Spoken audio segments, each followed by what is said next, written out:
باللہ من الشیطان الرجیم بسم اللہ الرحمن الرحیم یا ایھا الذین آمنوا اے وہ لوگو جو ایمان لائے ہو انما الخمر بے شک شراب والمیسر اور جوا والانصاب اور بت والازلام اور جوئے کے تیر رجسن یہ ناپاک ہے من عمل الشیطان یہ شیطان کے عمل میں سے ہے فاجتنبوہ پس تم اس سے بچو لعلکم تفلحون شاید کہ تم کامیاب ہو جاؤ۔ تو دیکھیں یہ ہم شراب اور جوئے کے بارے میں پیچھے پڑھ چکے ہیں، ٹھیک ہے، سورۃ البقرہ کے اندر بھی اللہ تعالیٰ فرماتے ہیں ایمان والو شراب اور جوا جو ہے اس سے بچو، یہ گندگی ہے، یہ ناپاکی ہے، یہ شیطانی عمل ہے، شیطان تمہیں برے کام کرواتا ہے۔ والانصاب اور بتوں کو پوجنے سے بچو، والازلام اور جوے کے تیر کے اوپر تقسیم کرنا، ٹھیک ہے نا، وہ جو جوے کے وہ جو تیروں کے اوپر جو تھے وہ فال نکالنا یا تقسیم کرتے تھے کوئی بھی چیز، تو اس سے منع کیا گیا ہے۔ رجسن اللہ فرماتے ہیں یہ اللہ کو ناپسند ہے، گندگی کا عمل ہے، من عمل الشیطان اور شیطان کے عمل میں سے ہے، فاجتنبوہ اس سے بچو لعلکم تفلحون شاید کہ تم کامیاب ہو جاؤ۔ انما بے شک یرید الشیطان بے شک شیطان چاہتا ہے این یوقع کہ وہ ڈال دے بینکم العداوۃ تمہارے درمیان دشمنی والبغضاء اور بیر ڈال دے۔ شیطان چاہتا ہے کہ وہ تمہارے درمیان دشمنی ڈال دے اور بیر ڈال دے فی الخمر والمیسر شراب اور جوے کے ذریعے سے۔ دیکھیں یہ شراب اور جوا، دیکھیں اب کتنی عورتیں ایسی ہیں کہ ان کے شوہر جو ہیں وہ شراب پیتے ہیں اور ان کو اپنی بیویوں کو مارتے ہیں۔ کیوں مارتے ہیں؟ وہ اس لیے مارتے ہیں کہ شراب پینے کی وجہ سے ان کو سمجھ ہی نہیں ہوتی۔ شراب ایک ایسا عمل ہے کہ کتنی عورتوں سے پوچھو وہ یہ میرا شوہر شراب پیتا ہے، یعنی کہ نشہ کرتا ہے، نشے کرنے والے ہی مارتے ہیں۔ اور یہ جو جوا ہے اس کا نقصان بھی دیکھ لیں کہ جب انسان جوا کھیلتا ہے اسے نہیں پتہ چلتا، وہ جوے میں کبھی کبھی اپنے گھر بھی لگا دیتے ہیں داؤ پہ، کبھی کبھی اپنی بیوی کو بھی لگا دیتے ہیں، ان کو نہیں پتہ چلتا۔ تو یہ اس کے نقصانات ہم پیچھے پڑھ چکے ہیں کہ شراب اور جوا جو ہے کہ ٹھیک یہ جو ہے یہ حرام کام ہے، کیونکہ شراب منع ہے نا، شراب منع ہے، سورۃ مائدہ، یہ سورۃ مائدہ کے اندر اس کو بالکل ممنوع کر دیا گیا۔ اس سے پہلے شراب منع نہیں تھی، صحابہ کرام بھی پیتے تھے، لیکن بہت سے صحابہ کرام اور بہت سے ایسے لوگ تھے جو نہیں بھی پیتے تھے، لیکن شراب وہ پیتے تھے، اس وقت منع نہیں تھی، ٹھیک ہے۔ شراب پینے سے کیا ہوتا ہے کہ اللہ معاف کرے جسمانی طاقت فیل ہوتی ہے، یا انسان کو اگر کوئی پریشانی ہو تو وہ اس طرح ان کا ذہن ایسے بنا ہوا ہے نا کہ تو ٹینشن ختم، حالانکہ ایسا کچھ بھی نہیں ہوتا، کہ یہ وقتی طور پہ ہوتا ہے، وقتی طور پہ ہوتا ہے۔ اللہ تعالیٰ نے دیکھے پورا قرآن ہم پڑھ لیں، اس میں اللہ ہمیں کیا کہتے ہیں؟ صبر کریں۔ پریشانی آ گئی ہے، اب ہر بندہ جس کو پریشانی ہے وہ شراب پیے، تو یا کچھ لوگ ایسے ہوتے تھے وہ کہتے تھے اپنی بیماری کا علاج شراب سے کرو، شراب میں شفا ہے۔ جو جیسا سوچتا ہے، جیسا گمان کرتا ہے، اس کے ساتھ ویسا معاملہ ہوتا ہے۔ جو لوگ سمجھتے ہیں کہ ہمیں شراب سے شفا ملے گی، ان کو شراب سے ملے گی، ان کا گمان وہ بن گیا، لیکن آپ نے دیکھا کہ شفا اللہ کے حکم سے ملتی ہے، ٹھیک ہے، اللہ کے حکم کے بغیر شفا نہیں ملتی۔ تو اس لیے وہ کام کرنے چاہیے جس میں اللہ تعالیٰ کا حکم ہے، وہ کرنے چاہیے۔ تو یہ شراب اور جوا جو ہے اس کے نقصانات زیادہ ہیں۔ ابھی شراب پینے سے آپ کو تھوڑا یہ تو ہوگا کہ آپ کے اندر جسم کے اندر طاقت محسوس ہوگی، یا آپ سمجھیں گے کہ آپ کو کوئی جو پریشانی تھی وہ نہیں ہو رہی، آپ کا ظاہر ہے آپ کا ذہن کام نہیں کرے گا، لیکن یہ ہے کہ اللہ تعالیٰ فرماتے ہیں ان کے نقصان بہت زیادہ ہیں۔ اللہ فرماتے ہیں یہ شیطانی عمل میں سے ہے، تو ان چیزوں سے بچنا چاہیے۔ شراب حرام کر دی گئی اب، کیونکہ جب شراب حرام کی تھی نا،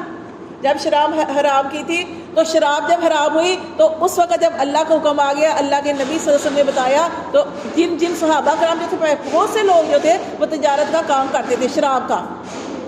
اب کئی لوگ شراب لے کے آئے تھے،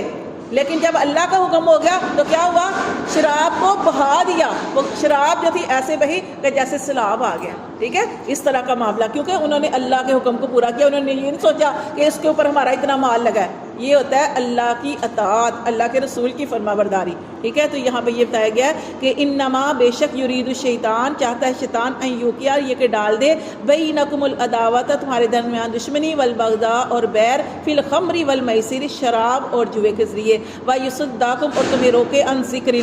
اللہ کی یاد سے، ٹھیک ہے۔ انسان کب اللہ کی یاد کر سکتا ہے، کب اللہ کا ذکر کر سکتا ہے؟ جب اس کو ہوش ہو۔ اس لیے نماز پڑھنے سے پہلے شراب حرام نہیں تھی تو نماز پڑھنے سے بھی منع کیا گیا تھا کہ جب تک آپ ہوش میں نہیں ہیں آپ نماز نہیں پڑھیں گے۔ اسی طرح نیند کے بارے میں کہ جب آپ کو نیند کا غلبہ ہے آپ نماز نہیں پڑھیں گے، کیونکہ آپ کو سمجھ ہونی چاہیے نا کہ آپ کیا پڑھ رہے ہیں۔ اور واقعہ بھی ہوا تھا، جیسے پیچھے ایک واقعہ بھی ہو چکا تھا کہ شراب پی صحابہ کرام نے، ایسی محفل لگی تھی، شراب کا دور ہوا، اس کے بعد جب امامت کروائی گئی تو سورت جو تھی اس کے اندر تلاوت جو تھی وہ صحیح نہیں کی، اس کے بعد یہ سورت مائدہ کے اندر حرام قرار دے دیا گیا کہ اب جو ہے شراب نہیں پی سکتے۔ تو یہاں پہ اللہ تعالیٰ نے فرمایا کہ یہ تمہیں روکتی ہے اللہ کے ذکر سے، وعن الصلاۃ، اور نماز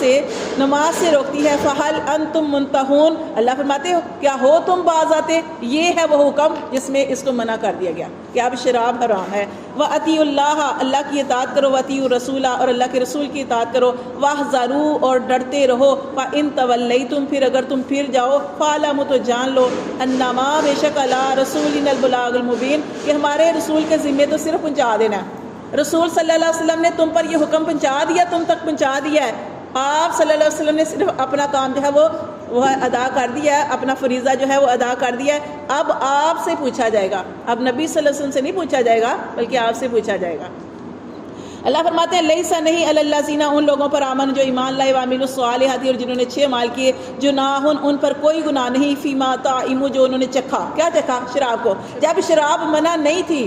اس وقت اگر انہوں نے شراب پی تو ان پر کوئی گناہ نہیں، اذا متقوا، مگر یہ کہ اب ان کو سمجھ آ گئی، اب وہ ڈریں، وآمنوا، اور وہ ایمان لائیں، وعملوا الصالحات، اور نیک اعمال کریں، ثم اتقوا، پھر وہ ڈریں، وآمنوا، اور ایمان لائیں، ثم اتقوا، پھر وہ ڈریں، واحسنوا، اور نیکی کریں۔ اب یہ کچھ اس طرح کی وجوہات ہوئی تھی کہ ایک تو وہ تھے صحابہ کرام جب شراب پی، اور شراب پی تو اس وقت اللہ کا حکم نہیں تھا، شراب منع نہیں تھی، اللہ تعالیٰ کا حکم تھا کہ نماز کے اوقات سے ہٹ کے آپ پی سکتے ہیں، اس وقت منع نہیں تھی۔ لیکن کیا ہوا کہ پھر صحابہ کرام کے دل میں خیال آیا کہ اللہ کے رسول، اس وقت شراب منع نہیں تھی لیکن کچھ ایسے لوگ تھے جنہوں نے شراب پی، اب ہمارے اوپر شراب حرام کر دی گئی ہے تو ہم تو اس سے باز آ گئے، لیکن کچھ ایسے لوگ تھے کہ جنہوں نے شراب پی اور اسی حالت میں مطلب کہ وہ اس دنیا سے بھی چلے گئے، لیکن اگر ان کو پتہ چلتا کہ شراب حرام ہو گئی ہے تو وہ نہ پیتے۔ اب ان کے بارے میں کیا حکم ہے؟ تو ان کے بارے میں یہی ہے کہ اللہ تعالیٰ ان کے ساتھ ایسا کوئی معاملہ نہیں کرے گا کیونکہ اس وقت اللہ کا حکم نہیں آیا تھا، ٹھیک ہے۔ ہاں، جب اللہ کا حکم آ گیا، جب اللہ کی طرف سے شراب حرام کر دی گئی تو اب اس پر عمل کرنا جو ہے وہ ضروری ہے۔ اللہ فرماتے ہیں وعملوا الصالحات، اچھے اعمال کیے، ثم اتقوا، پھر وہ ڈر گئے، وآمنوا، اور ایمان لائے، ثم اتقوا، اور پھر وہ ڈرتے رہے، واحسنوا، اور انہوں نے نیکی کی، واللہ، اور اللہ، یحب المحسنین، اللہ تعالیٰ نیکی کرنے والوں کو، احسان کرنے والوں کو پسند کرتا ہے۔ صدق